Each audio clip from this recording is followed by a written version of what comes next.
Boardroom Savages here, and we're back with another one. Today we have a special treat, Pretty Boy Proctor. We're going to be talking about his rise to professional boxing, in addition to how he became a celebrity fitness trainer and now actor on his resume. So let's get started. How you doing today? I'm doing all right. How about yourself? Doing well, doing well. So before we talk about all the good stuff, let's talk about how you got here. How did you even start with boxing? What led you to that? Pretty much like a rough childhood, like a lot of street fighting and stuff like that. So, we changed and moved to Georgia from Maryland or whatever. So then we channeled it and we just started boxing.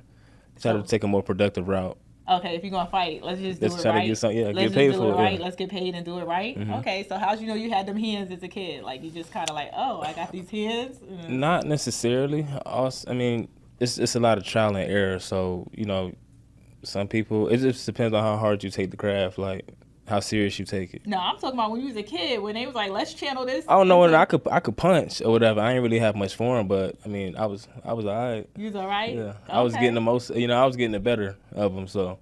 Okay, so it was like, let's do this the right way. So at what age did you start boxing? 13 years old.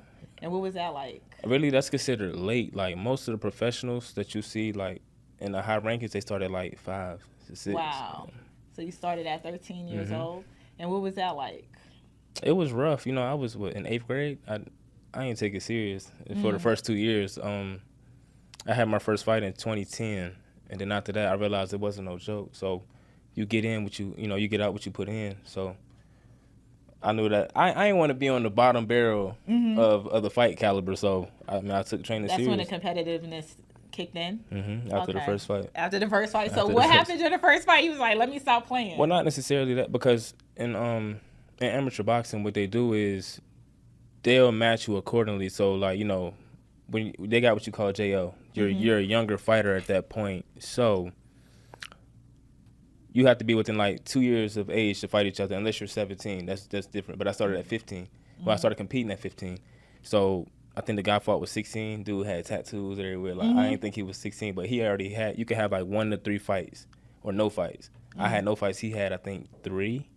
So he already had that experience to be in the ring. So I still won. I wound up dropping the dude and all, but it let me know, like, if we gonna do this, we gotta do it. We gotta commit. So at that moment, that's when you committed. Yeah, I committed. So okay, that's great. So during that committing, let me ask you a question. And like from there, were you like Rocky Balboa, or were you like Creed, like with your commitment? Like, were you like, I'm not eating ice cream no more? Like, what happened? Like, what did you change to start showing yourself that this is the level of commitment that I'm on? Yes, actually, it's a lot like that. So, you let the ice cream go? I let it all go. I was a little chubby, like in the 8th grade, and then like 10th grade, I started to get taller, so it started to lean out. But I started to learn about nutrition. It goes hand in hand how you perform. Like what we can eat on fight day varies from what we eat day to day. Like we can have pancakes fight morning because we're gonna use the carbs for energy and stuff like that. So, but you have to know about these things. So how did you learn about this stuff? Like a lot of research, a lot of research. There you go, Boardroom Savage right here, unconventional CEO, self-taught, self-made. A lot of trial and error, and you got to figure out what works for me won't work for you, won't work for a lot of other people. So you can have like a generic structure, but you always got to tweak it to fit your individual needs. So when did you have your first professional fight? Oh. And then I want to know about that fight. What was it like? Well, no, we shooting for that one. So it's supposed to be actually June 24th. Okay, so it was the amateur fights? Because I know you had other fights. So it was an amateur, right? So so it's a difference. Forgive me. He's educating us. Yes, I was signed, right? And I wanted to fight in the champion in New Orleans. It was like a championship bout. We fought outside. Whatever, on their local television network in front of like 2,000 people. I wanted to beat that guy, and then we were supposed to fight another one of their champions. Then we turned pro. In the middle of training for that fight, I tore my ACL. Wow. Yeah, so there were complications and stuff like that. So I wanted to drop him from that particular team that I was with. And then with boxing, it's like it go hand in hand with the rap game. It's like a bunch of 360 deals and stuff like that, if not worse. So you got to be careful about who you partner up with. So I just recently came across, partner up with a new team. We sparred yesterday. I ain't fought since 2019 in the ring or whatever. Sparring is different, but we sparred yesterday. Now sparring is like fighting, it's just not scored. But we fought yesterday and they like what they seen. So we shooting for June 24th, first professional bout in Louisiana. Wow. Okay. I definitely want to get that interview after that fight. Yeah. That's what's up. So, you know, we know that on the journey, how did you, from the torn ACL, at what point did you get into fitness and training others? I actually got into that before the ACL tear. Okay. But when I was while I was with that team, I was with the gym in Decatur Boxing Club or whatever. So, you know, you're going to see just about a little bit of everybody coming there.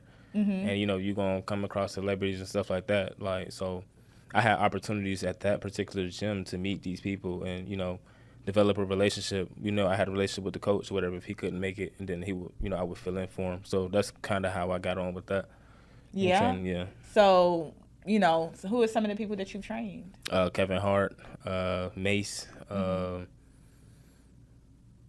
who I've trained DJ Drama. Nice. Lake Morrison. Okay. Of Generation Now. Yeah. So were they doing it because they needed to learn how to fight, or were they doing it because they wanted to get fit? I mean, it's always gonna be a fit aspect of it, but if you can learn to fight at the same time, why not? Yeah, of course. Especially being in the industry, why not? Yeah, okay. You don't want to get tested. So what are the pros and cons about being a fitness trainer? Not just for celebrities, but just a trainer, like anybody that wants to start a fitness training business. What are the recommendations that you would give? Well, it's different. So now you got mobile, like you always gonna have a niche, right? So you could have like fitness classes that'll always probably be the easiest, because if you're doing like one-on-ones and you're mobile, you got to fight through traffic, so you may not make this particular appointment time, or you can get here, this client cancel. So it's gonna be a little more difficult that way. So, but you know, you can start off in like a LA Fitness, whatever, to build up. A lot of people do that. They'll gain a lot of clients through LA Fitness, and then when they want to branch off and do their own thing, they wind up taking them clients with them. Because they're loyal to the person. Right, because they like how that particular trainer trains them. So do you have like a program, like again, this is for like future entrepreneurs who are looking at you, who are like, yeah, I might not do boxing, but I could definitely do fitness, or I do boxing and I'm not going pro, so I definitely want to monetize something that I enjoy and I love. They need a program? Like, how'd you put this together? Like, you know, you can have a program. It just depends. Like I said, once you find your niche, like I'm more on the boxing side. I know how to do strength and conditioning as well, but I'm more known for the boxing training side of things. And if you're going to go that route, just actually take the time out and learn proper form and actually learn how to teach your clients. Don't just hold the mitts and go like this, what we see so many of them do. Don't get me wrong, some of them are celebrity trainers. I don't know how, but anything that you're going to do, especially when it comes to like teaching, learn it first. Learn it for yourself. Nice. So let's get back on this nutrition, because like one of the lessons that Pretty Boy Proctor taught me is abs are made in the kitchen. Definitely. So let's talk about that, because I'm working on my next Spartan race and I want to get my abs together. So you said they're made in the kitchen. What tips do you have? It's really science.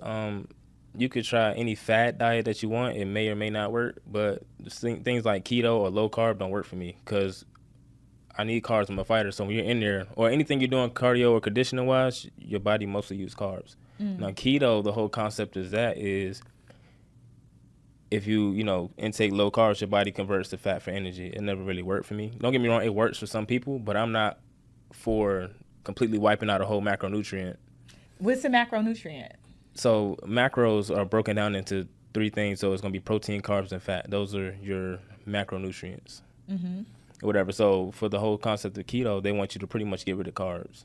You only could take in a small amount of carbs. So carbs, I know carbs can come in different forms. Like you got complex carbs, simple carbs, and simple carbs. But for keto purposes, are they saying like no pasta, no bread, no carbs, not even the veggie carbs? I think if you go, you're really not supposed to go over like 20 grams of carbs or something like that. But it's something ridiculous. And if you do, you can take yourself out of the state of ketosis, which is your body using fat for energy. Really? You got to get it back in ketosis. I don't know. It's too much for me. So, like, I hear, and this is why I'm glad you're here today to answer these questions, But when you're I weight train, 2 days a week outside of boxing and fitness, right? It's like, oh, you need to eat more on the days that you're doing weight training. Definitely. And it's like, what? Like, I'm trying to lose weight. And it's like, nah, if you're going to be, doing weight, why is that? Think about your body like a vehicle, like a car, right? If if we cruise on the street, will we use more gas than if we just floored it? Oh man, that's so simple. That was a good point. I see you. That was a good point. You see what I'm saying? Okay, so what do you recommend, especially like if your concern is overeating or not eating, the right? What are good proteins? Let's start there. Like, cause I keep hearing, oh, you got to eat more protein, and I'm like, I mean, there's no such thing as a good protein or a bad protein, but they're like, all right, for instance, like let's use grilled chicken breast. It's very high in protein, very low in fat, and very low in calories. I think for about 4 ounces of chicken breast, you're looking at anywhere from 110 to 120 calories per 4 ounces, but it's gonna be like 22 grams of protein. Okay, so what about for my vegans out there? What do you recommend? You know I'm vegetarian, so I don't even eat chicken no more. Oh, so what are you doing for protein? They got vegan substitutes, so like they got vegan grilled chicken strips and stuff like that. That's made by Morningstar. I forgot that. Morningstar, y'all better get my boy that check. Stop playing. Nah, so it's another one. I forgot the name of them, but they got a bunch of vegan substitutes and stuff like that. And that still have the protein? Yeah, so it's the same thing. So you just go through and look at the back like you would anything else, and you pick the macros that work for you or whatever. So I know if this got 4.5 grams of fat per serving, and I eat this whole bag. This episode of Boardroom Savages is brought to you by the Joe Reyes Insurance Agency at Country Financial. As you work through life, you may find you need to protect what you value most. Whether that's your business, home, auto, or loved ones, Joe Reyes at Country Financial has a solution for you. As a Country Financial insurance agent, Joe Reyes is prepared to help you with insurance options to protect what and who you love. Visit joedoesinsurance.com or call 770-967-3190. Okay, so when you're building these abs in the kitchen, right, how do you determine how many macronutrients you should have for today? Like, okay, my next goal is to lose 18 more pounds. And I'm not sponsored by none of these people, but I use this app called MyFitnessPal. Yet he's not sponsored yet. Right, Let's go. It's called MyFitnessPal or whatever, but they do a really good job at coming up with a base number. So you pretty much download the app and sign up with them, and then you put in your stuff. Like, so you put in your height, age, and current weight. Then they're gonna ask you your goal weight. Then they're gonna ask you how active are you. And the most important part is being true with yourself. Like, if you know you sit down at the desk job, don't put that you're very active.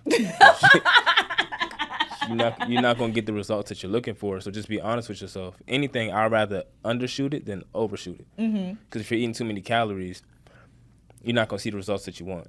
But the app is giving you your base number off of what you put in. So, and he's telling the truth because he gave me the same advice, and I actually used MyFitnessPal for a really long time on my weight loss journey. I'm just getting more info in detail now. Yeah, so it works, and you have to log just about everything. If you use 4 servings of ketchup, put it. Wow, really? Yes, because it counts. Really? Wait, condiments? Yes. Because I never thought about that. 1 tablespoon of ketchup is like 20 calories and like 4 grams of sugar and carbs. Wait. Did you just say 4 grams of sugar? For 1 tablespoon. What? If you use mayonnaise, if you cook with oils are very fattening. They can easily throw off your whole macros. Really? Unless you use the spray oil. But outside of that, the oil that everybody likes to use. Yeah. So olive oil? Very fattening. Unless you avocado? Use all them oils. If it's not coming out, oil? If it's not Dude, coming you're out of the killing me spray, right now. If it's not coming out of the spray can, it's really. So what's the difference between the spray can and pouring the avocado and the olive oil? Like, what's the big difference then? Well, for some odd reason, the ones that come out of the spray can don't have no fat in it. But the ones that you pour, I think minimum, you're looking at like 14 grams of fat per tablespoon. So unless you're if you fry certain foods, unless you're literally measuring out that tablespoon, you could be jammed up, really. Yep. I got a scale. Get a food scale. Get a food scale? Until you learn, you'll start. The more you do it, you'll become more familiar about. You can start eyeballing things, and you'll have a better judgment. So do you meal prep? Yes. Okay, let's talk about the meal prep because sis gets lazy on it, but it's like I know that it works when you're really, really like, again, this last bit and this last training I'm doing for this Spartan Super Race, I know now it's like the weather's getting nicer. I need to start really meal prepping. So what are you doing for meal prep? How do you start? Like, what's your science with it? So back in the 10th grade, what I did was I went and bought a food scale. And if you look at the back of the nutrition label, it'll tell you like for oats, let's say oatmeal, right? I think it's 40 grams per serving. So I would pour the oatmeal into the bowl until I see 40 on the scale. That's 1 serving of oatmeal, 150 calories. You see what I'm saying? Wow. So, So- you're weighing and breaking your food down each and every meal. You have So to. It's science. How far? Okay, it's science. It's How science. far in advance do you meal prep? It just depends. Now, I used to do it like at least 4 days at a time. What you want to do is like you would take like 2 days worth and keep it in the fridge. Put the other ones in the freezer so it stay fresh. As you start to run out, take them out the freezer and put them in the fridge. Oh, that's a So good it's time to tip. defrost. That's a You good, see that's what a I'm good saying? hack. That's like your own TV dinner. Mm-hmm. Oh. But it's healthy. So like the reason why meal prepping is so important. For instance, like yesterday, I went and sparred. I didn't get home till like 10. I'm not about to wait for some chicken to de-thaw and then take another 40 minutes to cook. I'm not doing it. Nobody's doing it. So if it's candy around, I'm gonna eat it. Even me, because it's there. Right, because I'm it's hungry. there, you're hungry. I I'm know that hungry, feeling. I you see just what I'm had a handful of yogurt raisins. I was like, Yeah. I can't do it anymore. You see I've what I'm been saying? fasted and broke an hour ago, and I still ain't eat. Mm-hmm. So if you got them meals, it's just simply getting that, getting home, taking it out the fridge, and putting it in the microwave. So when you're meal prepping, you're literally weighing each the portion control. Everything is portioned, and then put it in the refrigerator. Yes, so I highly recommend that for beginners. But me, I got to the point to where, all right, I base my whole, all right, let's say for the vegan grilled chicken strips that I eat, it's 4.5 servings in a bag. Mm-hmm. If I eat this whole bag, it's going to be 101 grams of protein. I found a vegan pasta that they got. It's 650 calories for a bag. So now, like how we talked about, if you flooring the car, you're going to use more gas. I knew I was sparring. I needed carbs. So Wow. I ate that whole bag. So that whole meal was probably like 1,150 calories. Man, I'm gonna tell you, I had discovered the vegan Alfredo pasta sauce. Yeah. I think it's by Simple Truth. I'm not sure, but it's actually really, really good. And with the pasta, and I would do like sun-dried tomatoes, spinach, and broccoli florets. So I do like veggies with it because cheese is such a weakness. So I had to learn how to really come off of cheese. To I don't know what it is about cheese, but that was like the hardest part of like why I would never claim vegan, because it's like I'll still like I want a piece of cheese. I love a good cheese stick or a good slice. So if you fight those challenges, what are recommendations that you have? As far as look for like I recommended for a lot of my clients, like a lot of them have like juice problems. They're very addicted to juice. Sugar is very addicting. So if you look at if you look at a serving of juice, on average, it's gonna be like at least 80 calories minimum, and that's minimum For a cup of juice. For 8 ounces. 8 ounces. Oh, it's not that big. Cup. It's like 8 this ounces big. is half that cup. Yeah, You see what it's I'm like saying? this big, and you So done poured a whole big old That's thing. 2 servings of juice right there. So some of them servings have like anywhere from 16 to 27 grams of sugar per serving. So if you do 2 of them servings, you got 54 grams of sugar. I'm only allowed to eat like 100 per day. 100 grams of sugar. Mm-hmm. But so you're gonna notice a difference, but start getting like the sugar-free one. Sugar-free juice. Mm-hmm. Really? Does that work? Or I get the juice right now, made by Minute Maid. They have like it's like 5 calories per serving. It's pretty good. Really? And they got a bunch of different flavors. But if I drink that, it's like I want to say 64 fluid ounces. If I drink the whole thing, it's only 40 calories. For 64 Wow. fluid So ounces. there's your science. Mm-hmm. So like you still I get some juice. Like what I did was I love ginger ale. Mm-hmm. I just started drinking Pellegrino, and like I think they have a sugar-free ginger ale. I will definitely check it out. But I went to Pellegrino, and then like after a while, I just got used to the taste of Pellegrino. Mm-hmm. So I would put like fresh fruit in it, or if I had a little lemonade, just put like just a dip And that's in the there. key. You have to make it work for you. For a long time, I ate like the same thing. I ate like the vegan grilled chicken strips. I would do 2 bags of those a day. So that would help me hit my protein macros, which is like 220 grams per day. Kept me under my fat goal, and my carbs were low because I would do a bag of the vegan grilled chicken, and it would either be green beans or broccoli for either of those meals. And I would do that 2 times a day, and on top of the boxing and working out. How many times a day do you eat as a boxer? I mean, it just depends because I'm Training. When you're training, how many times a day you eat? Could be 2. Really? Really? Is it a huge portion, or is it just like It could be whatever you want. Sometimes like I might eat, if I get a little hungry, I might eat out of this meal prep tray, and then I'll finish it a little later. Okay. You know what I'm saying? So it just depends. Like you don't have to eat until you stuffed or So when you're not training, what's your eating habits like? Still the same? still clean.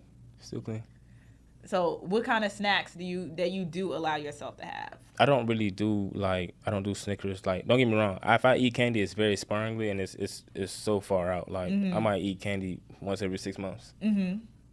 Unless it's like gummy worms and I'm hungry and it's It's around. right there. But I try not to buy them. But if they're in the house, they there. But But I still. It's a discipline. Yeah, it's so- really discipline. So if I know it's like 14, if I eat 14 of these gummy worms, that's a serving. It's funny because like many moons ago, I had did Weight Watchers, and it was successful, but it was like similar concept where it was like, oh, you want pretzels? You literally had to sit there and count out 14 pretzels. I was like, I got tired of that after a while, but the portion control, when you really focus on your portion control, it really works. Now, what about the time of night? Like, how do you feel about intermittent fasting? Because I found intermittent fasting to be pretty successful. I hate it. Really? I hate it. Tell me why. It don't work for me. It didn't work? You did say find what works for you. It don't work for me. I be going crazy. Sometimes you get used to it. I ain't get used to it. Really? Yeah. I got, there's this app called Body Fast, and I started with that for my intermittent fasting journey. And it was like, I kind of got used to it because I had got so busy during the day that I really wasn't thinking about food. It's really when you sit there for a minute and you have like a downtime for 10 minutes and you're like, I didn't eat. And then you're like, oh my God, I am so hungry. And then now it's like your mind is like, gummy worms, Snickers, Kit Kats. I need something right now. So essentially what intermittent fasting is, you know, what you say you got the 16-8 plan. You fast for 16, eat within an 8-hour window. Then some people do a little more extreme. They do the fast for 20 hours and eat in a 4-hour window. Essentially what you're doing is you're still eating your same amount of calories, but just in that window. And then letting your body burn it off. I mean, essentially, so if you're supposed to eat 2,000 calories, no matter if you do it throughout the course of the day or you eat that one time, you're still eating 2,000 calories. So when you're prepping for 4 days at a time, you know, you mentioned, and this is important, especially for folks that are not only losing weight, but those that are training for competitive events like you and myself. How do you not get bored? Because sometimes I get so bored and it's like, and that's when you got to have discipline, but that's when you can also fall weak to eating some things you shouldn't really be eating. So how do you do it? It's a matter of how bad you want it. That's what it boils down to. That's a good point. How bad do you want it? A lot of people don't, like a lot of these bodybuilders, they don't eat for taste, they eat for results. They eat some bland food. In the kitchen. They eat some bland food or whatever. Now, you don't have to go that extreme, but you see what I'm saying? Like, you always can play with it. Really, you're supposed to eat like 80% clean and 20% whatever. But How do you find what fits for you? Easy. So if I know, let's say I want a cheeseburger. Let's say the cheeseburger is going to be 1,500 calories. I'm going to eat light for the rest of the day. Like, you know what I'm saying? Like, you got it's the moderation. You got to learn how to sacrifice. Like, I can't eat my 2 meal prep straight and go out and have, cookies, that cheeseburger, cookie, whatever. I can't do that. If I want to eat Oreos for, it's like 170 calories for 3 cookies. And that's the skinny ones. Wait, what? Hold on. Wait, what? Yeah, for 3 regular Oreos, it's 170 calories. Wait. Now, if you get the thicker ones, it's like 140 for 2 cookies. Did you just say 3 Oreos? Mm-hmm. Yeah. I don't know nobody who eat 1 serving of Oreos. Right, that's what I'm saying. Like, you got 9 Oreos off the bat. Like, you got 9 Oreos. I don't care how disciplined you are. If you eat Oreos, you're going to eat Oreos. And that's a whole meal. I never thought about that. You know what I'm saying? What's going to fill you up, 9 Oreos or a meal? That's the decision. So you're going to have 9 Oreos and then eat a meal. That's the decision. What kind of, advice, and I get it, it's how bad you want it. But for those starting out, like, what do you recommend, like, for that discipline? Like, some discipline tips. Cut out sugar. Like, I don't drink my calories. So, like I said, no sodas. Oh, don't drink your calories? No. What's that about? Like a Sprite. Okay, right. You know what I'm saying? That's got so much sugar, and it's going to be like maybe 200 and some calories for that Sprite. You eat your calories, don't drink them. Because I already understand. So if my meal is 500 calories, and I'm supposed to eat 4 of these a day, and then I add on 4 Sprites with each meal, that's another almost 1,000 calories in just juice or sodas. So let go the sugar. Yeah. And So don't try drink to your calories. it's gonna be hard, but if you want it bad enough, like you're gonna do it. Do like Crystal Lights if you want water with flavor. Do Crystal Lights and stuff like that. They got the little Mio thing where you squirt. You got to find alternatives. So okay, you're out on a date with your lady, right? Are you pulling the Mio out and squeezing it in the water? No, I'm just gonna drink water. You just gonna drink? Okay, I was just wondering. But I like water though. You know what I'm Okay, saying? I so actually love you're water. a water drinker, so it's easy for you. Are you putting lemon in your water? Yeah, I get lemon, but it ain't. It don't It got doesn't really. It don't have to have anything, but you're good because Atlanta. You tend, especially in business, like you're out, you going to lunch all the time, and you tend to eat out. So that first sacrifice, if you're just getting started, is get your meal, but just get a water. Don't order a drink or a beverage, and start there. And for all the people who think eating a salad is a healthy way to go, it is. But you can't put bacon bits and a bunch of ranch. You can't. No, because think of a serving of ranch is 2 tablespoons. That's like 140 calories too, like 12 grams of fat. And you're drowned. Most people drown ranch. And that's when you mess your salad up, and you don't understand why you're not losing weight. It's because you don't really know. You're not even thinking about the condiment that you put in here. Wow, damn, that's a good point. Do you make your own salad dressing? No, I don't really eat salads like that anymore. You don't eat salads like that anymore. Like, man, there's somebody out here right now that's like, I can't have ranch no more. No, they got fat-free ranch. So, okay, so let's talk about, do these zero sugar, fat-free, does that work? Do those alternatives work? It works, especially for weight loss purposes. It works. Now, the taste may be a little different because it ain't got all the sugars and stuff in it. But like I said, it's a start work until yourself. you get there. So what I recommend for stuff like that, like, all right, let's say you taste this sugar-free ranch or fat-free ranch, and it's not how you like it. All right, what you do is get 2 tablespoons of regular ranch and mix it in. It's gonna taste better than what you eat. You see what I'm saying? But it won't be as much. So if let's say you was eating 1,000 calories worth of salad dressing, now you're probably eating 500. So you're gonna see some results until you get there, because and help you wean yourself off. You see what I'm saying? So let's talk about the fitness part. Cardio. What are you recommending for burning that fat? What are you recommending for toning? Like I said, the best thing for me is running. Now, it used to suck. Yeah, it does. Because I started running. It does suck. Until I learned how to run. Now I like it.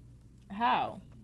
I used to have this thing in my mind, like I'm so competitive. Like, let's say I ran 5-minute and 30-second miles a day. And let's say I did 5 miles in 35 minutes, which I've done before. But the next day I try to go run again, and my pace might be 7 minutes. Once it hit with the 1 mile marker, I would stop because I'm like, damn, my time's slow. I don't want that. Because I use the Nike Run Club. And I use that app too. You see what I'm saying? So it tracked my runs, whatever. And I'm like, dang, I want it all to kind of be congruent.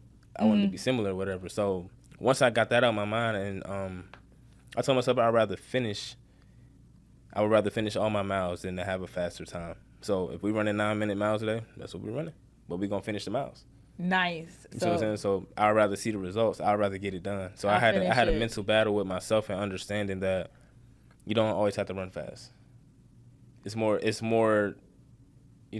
a better thing to get it completed than to be super fast. Wow, that's the mindset. That's the mindset. I used to start off fast running. Your body would slow down, but when you start off slow, your body picks up. Once it warms up, start with a light jog. Yeah. Start like with a real light jog. Your body, once it warm up, it's gonna pick itself up. Versus I used to start off fast and then I would struggle the whole run. So let's say if I'm running 4 miles, sometimes I get to 4 miles and I can keep going.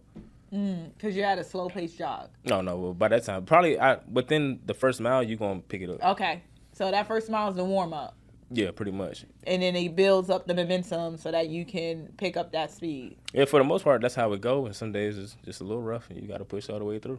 How do you push all the way through? I know you're like, you just got to want it. Like, but what do you tell yourself? Because people need to know, like. Well, I've been in the ring, so I know how it feels to be tired and your opponent got some. Yeah, that last 30 seconds, trust me. When I'm hitting them bags or I'm hitting them mitts, I'll be like, that 30 seconds can feel like an hour. Yeah, so.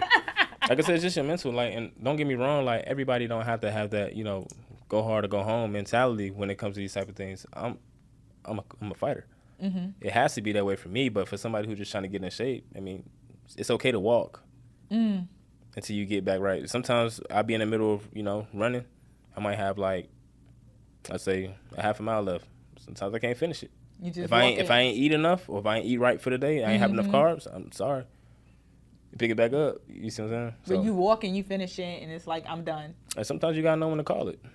It ain't nothing wrong. Come back tomorrow. That's what's up. That's what's up. Like, sometimes people, it's funny that you say that because people look at quitting as automatic failure, but quitting is also knowing when to stop and knowing when, like. So you could look at it as quitting or knowing your body. Because I've been to the point where I didn't stop and I pushed past it and I got an injury that wouldn't allow me to work out for 2 weeks. Now, all the results I had set me back 2 weeks. Wow. You see what I'm saying? So I'd rather go ahead and stop now, recover, and continue and then to live push to fight forward. another Yeah, day. continue No to push pun forward. intended. Mhm. So are you growing your fitness? Are you taking on more clients, or what are you doing? Honestly, or are you just I prepping for the thought professional about it. bouts? I thought about it. I mean, I will work it in around where I have time or whatever, but I gotta have people that's serious. You gotta be. You Yeah, gotta be. you Don't gotta waste be my time. Ain't that the truth? Yeah, so as long as you're serious, don't waste my time. We could do something. You can do something. That's what's up. You heard that. Don't be wasting his. Don't be calling him because he pretty. Like he got business to handle. All right, be serious. Now let's talk about this debut acting. Like So proud of you. What happened? Like, tell them about the movie. Tell them what happened. How you got there. Now you on a big screen. Like, what happened? Yeah. So recently, I played in the big George Foreman movie. I was one of the opponents for George Foreman. Whatever. How I wound up getting that role, I used to train a class in Alpharetta, Georgia at Title Boxing. And one day the owner, real good dude, one day he hit me up and was like, yo, these people are looking for a boxer for a movie role. Whatever. He sent me the page and what they require for auditions. So I did what I did. They wanted to see like like a minute of shadow boxing, a minute of bad work, stuff like that. Then they needed headshots or whatever. So I sent all that stuff in. Like a month later, I got a call, and it was like, hey, we want to use you for the cast of Alonzo Johnson or whatever. Now your boy in there, What was that like? Come on. He had the like the 70s look or whatever. He had hair like a Jerry curl almost. Like. They had your boy in there looking like James Brown. But, that's okay. yeah, so they was like, we could prime your hair, give you a wig. So I chose the wig. And yeah. So what was it like shooting the movie? It was dope, man. They flew me out. The first time they flew me out, it's like the choreography. Okay. Whatever. So it was like it's real work. Like I take my hat off to actors and actresses. It's a lot of work. Long hours, the commitment, especially shout out to Chris Davis, the guy who played George Foreman. He did his thing, man. That's what's up. But he it was some of the punches he had to learn. They was like 20+ punch combinations, and that's like dance moves, right? Like you slip the wrong way, it could be a short night. But yeah, so it's that was like the first half of it. They took care of me, they flew me out and stuff like that, put me up in a hotel, got me a rental car, and That was like the first half of it. So when we had a talk about it, I was weighing 172 pounds at the time. I was actually trying to get ready to turn pro then, but they needed me to go up to the heavyweight division. So I had to gain like 30 pounds. And like how'd you do that? I had like a month and a half to do it eating. I mean, you got to eat. So for all the people who say they can't gain weight, that's a lie. you gotta eat. Like all them people who smoke weed and stuff like that, and you just gotta eat. Like for breakfast, I was eating like 4 waffles, a bunch of eggs, you name it, regular syrup, butter. Just had to get the calories in or whatever. So Were you still working out? Yeah, but you had to take cardio out or whatever. So they wanted you to resemble whatever character you was playing as much as possible. My guy he wasn't nobody for real. So he ain't had no muscle definition and stuff like that. So I had to resemble that. Okay. And but yeah, like after practice, I was going eating pizza, fries, shakes. All the stuff that you told yourself no I can't for do a it. hot minute. This episode of Boardroom Savages is brought to you by Thrive Mortgage, the Reggie Graham team, in MLS number 240-34227. Are you looking to finance a home or commercial property, maybe refinance an existing mortgage? Contact the Reggie Graham team to discuss a mortgage solution to fit your needs. All loans are subject to underwriting and investor approval. Other restrictions may apply. This is not an offer of credit or a commitment to lend. Guidelines are subject to change. Visit thereggiegrahamteam.com or call 678-968-0444. How'd you get back down? You just went back to normal routine? It's hard, don't get me wrong. Like, cause I would do like, I'm one of the people who got the big protein jar. It tastes awful now, man. I just can't. I can't get back with it. So it's just like, all right, I got to figure out if I can't get my protein from there, I need to get it from my food. But that's just like a convenient source of protein. That's what you would call clean protein. Okay. It's just really just protein, not much fat, depending on which one you get or whatever. But so I'm not doing that no more. So I don't know. It's kind of rough. So you enjoyed are you gonna do another one? What? Movie. I will. Yes. You will. Yes, okay. I will. I need to hit him up. Okay. I will do another movie. You do another movie. Yes. I'm sure you enjoyed like that entire process. What was it like to see yourself on the screen? it was crazy to see myself in that wig. That was the funny part, but it was dope because I used to tell myself like, damn, I want to be in a movie one day, and then it Dreams do happened. come I true. kept working, and it happened. So Oh my God, you're such especially a boardroom savage, dude. the people that I encountered while I was there, that it was a real good time for me. I had a very good experience, very professional, especially like when it came time for me to shoot. That was like they sent a limo to my house to pick me up. Nice. I had a ride from the airport. The hotel I was in was sweet. I had my own trailer. Nice. So, yeah, it was nice. Okay, so we're gonna be doing that, and we got the professional fight coming up. All right. I'm gonna take 5 seconds, and then we're gonna segue. Hold on. It'll take 5-shot camera photos. All right, so now let's talk about before dreams came true. What was your big boy business? I own a used car dealership. Okay. So, that comes with, living day-to-day life or whatever. So that's pretty much what I was doing while I was still boxing, which I still do to this day. Whatever. I ain't made it yet to the big fights where, Soon. Yeah. Soon. I said yet. Soon. Yeah. It's coming. It's coming real soon. Yeah. So, but it's just a lot of the day-to-day work. So tell us about your used car business. Like, what are you doing so people can buy cars from you? What's up? Definitely. So I get a lot of customers. They come and request cars and stuff like that. So He's being so humble, y'all. They come and request they Maybachs and they special cars and they SRTs. He's being real humble. I'm about to just I'm going to flex for him since he's not willing to flex. You go to him to get your G-Wagons. You go to him to get your flying Bentley Spurs. You go to him to get your Challengers and your special cars, and he makes it happen. Now, let's go. What else do you do? Yeah, that's pretty much the gist of it. So it's wake up, train clients, go work the business, get back in practice. That's my day-to-day life for right now. Okay. So. And how did you start the used car business? Because I think that's important because there's somebody out there right now that's like, man, I want to get into used cars. I want to work up to the luxury, but how do I even start to even get into used cars? Really, it's a simple process. If you Google how to start a used car dealership for whatever state you're in, it's going to give you a step-by-step list of what you have to do to get your dealer's license for the state of Georgia or wherever you are. And it's really just that simple. So, how'd you learn how to pick out cars then? Trial and error. Okay, so let's talk about that. So pretty much, all right, let's say 2015, I had my last job. I got fired. I got hurt on the job and I split my finger open, and they had to pay for that, physical therapy or whatever. Wow. But I was telling them at the same time, like, yo, like I am a fighter, like I gotta get back in the ring, whatever. So I had a fight coming up and I took it. I fought for a belt. I won the belt. Sunday, Monday I was fired. So. Wow. Yeah, they fired me because they felt like, it was an escape route to, well, if he's going to do that. It'd be like that. Yeah. That's okay. I called that too. I knew they was going to fire me. It's all right. It's all right. But listen, I think I'm glad that you are honest enough and open enough because people will hold shame in that. And just because you got fired, all that did was open you up to be where you really needed to be. Yeah. Again, I talk about all the time, rejection is protection, and there's blessings and betrayals. So just because that door closes, sometimes that door has to close so another one can open. If he didn't get fired, he might be farting around and not be in a Foreman movie. So all things work for the greater good of those that love the Lord. So I'm sorry, I just had to point that out. So you won the title, you won it, you got fired, and you was like, I'm going to work for myself. Well, essentially, like I was doing it on the side here and there, but then I was like, all right, the money is good. Don't get me wrong, you have your pros and cons or whatever. Sometimes you're not gonna always win on the deal, but I knew that was the way for me to be able to box. For instance, if I had a job, right, and I tell these people, if you go fight in a national day tournament, like a national tournament, you could fight for, it's a week tournament.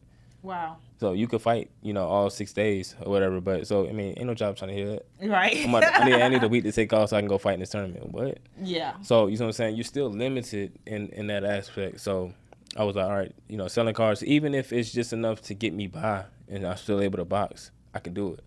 So you use that to work your dreams. Mm-hmm. But you actually started it's a full-fledged business, guys. Yeah. Like, he's a full-fledged auto broker. Like, what's the name of your business? PBP Auto Sales. Right. He's a full-fledged auto broker. Yeah.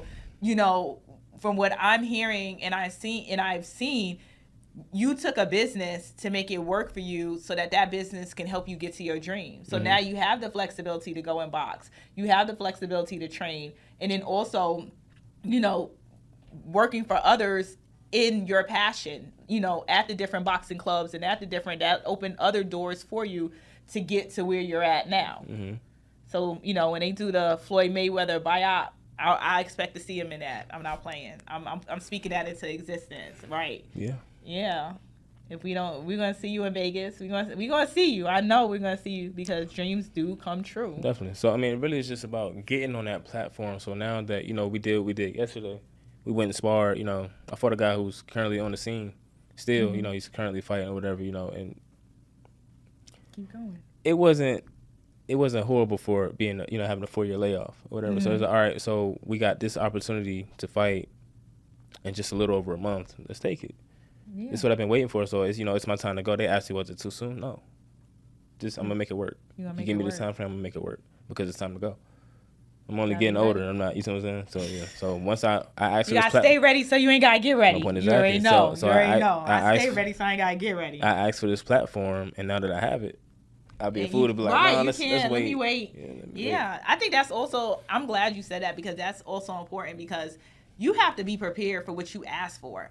And sometimes people have dreams, and then when that opportunity comes, and it's like almost self-sabotage. Yeah, but now ain't the time. Nah, if this is your dream, sometimes you gotta leave everything and everything behind, everything and everyone behind to go and pursue it, so that way you could come back and get those people. But right now, I gotta press forward. So once you do this fight, is it going to be televised? Like, how can they watch your fight? No, this fight won't be televised. If you're in Louisiana, you probably won't see this fight. But I mean, until, you know, they give me footage. But outside of that, to touch on what she said,